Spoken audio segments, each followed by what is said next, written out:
Morning. I have a little exercise for you.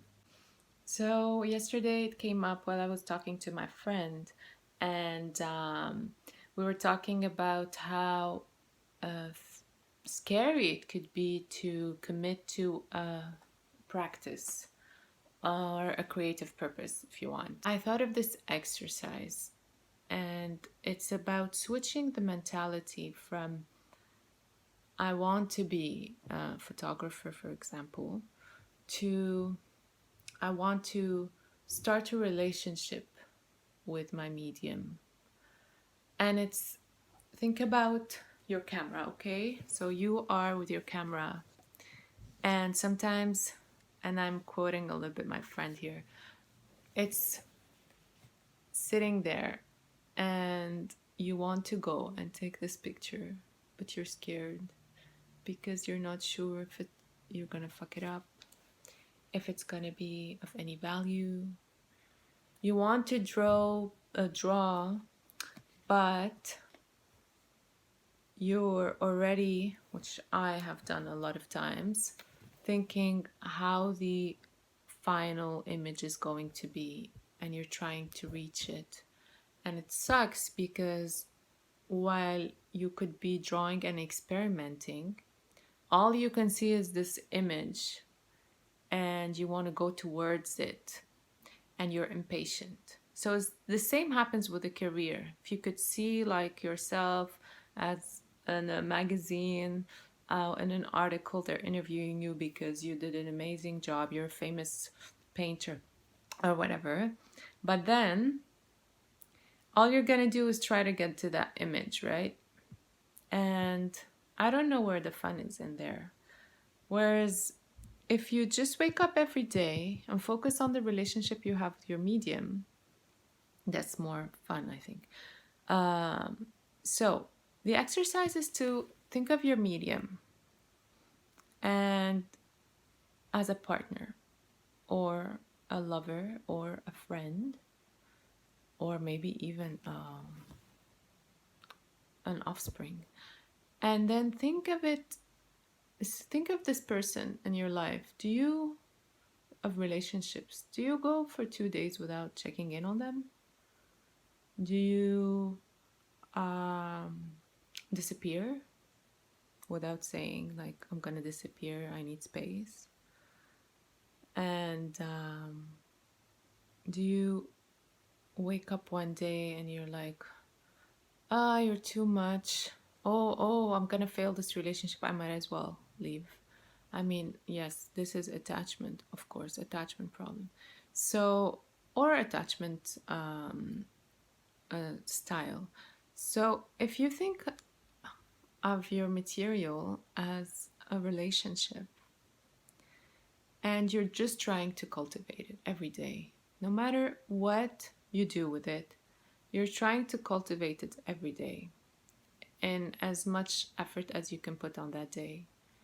So you're coming today and you're looking at your pencil, you're looking at your camera, and you're like,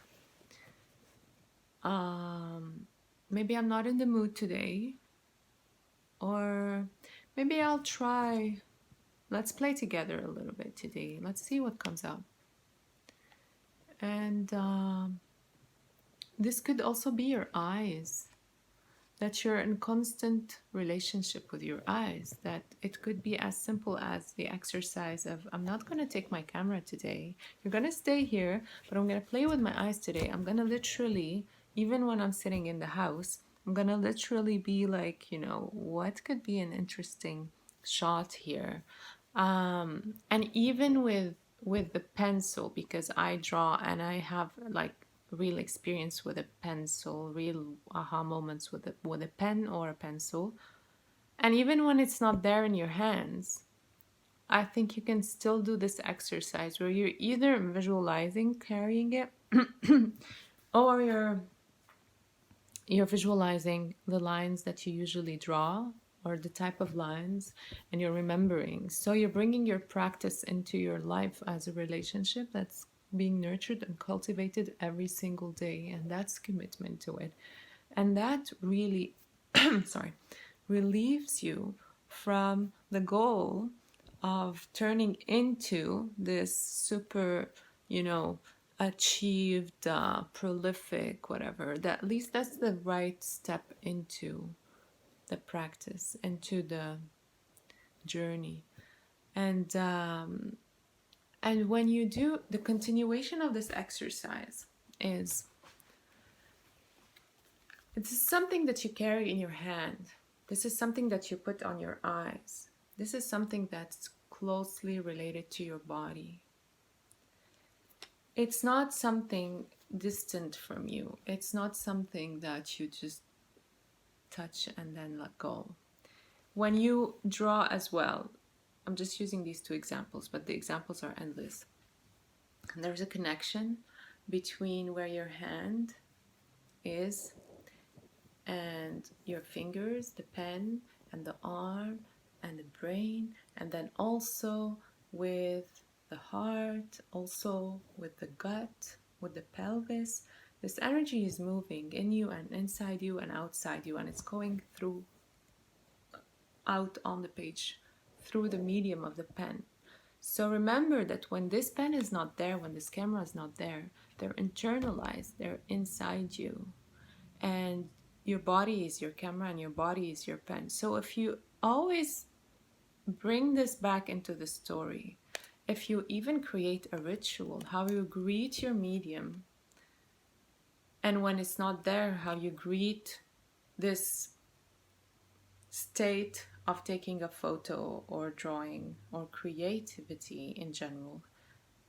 If there's a ritual for your own creativity, it also creates a lot of flow and safe space for things to flow without you obsessing compulsively about the result of it.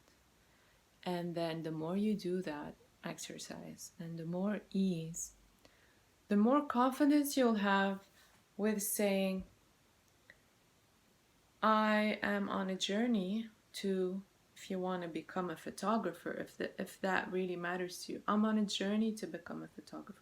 But I also urge you, even though we said, like I said earlier, you don't need to frame yourself and box yourself. But if you do sense a very strong resistance to those words, like when you say, I'm a photographer, and you feel this crazy resistance in your body, or I'm a painter, or I'm an artist. If there is a crazy resistance, then your body is trying to tell you something too. So you need to check it again and say it again and again and again until you understand either whether your body is actually flagging it to you and telling you, no, you're choosing the right thing, or your body's just telling you, this is where you have the most fear, but that's your biggest challenge, and that's where you need to do the work. Okay, I spoke a lot. I'll leave you at that, and I'm curious to know what you think of all this. Thank you so much.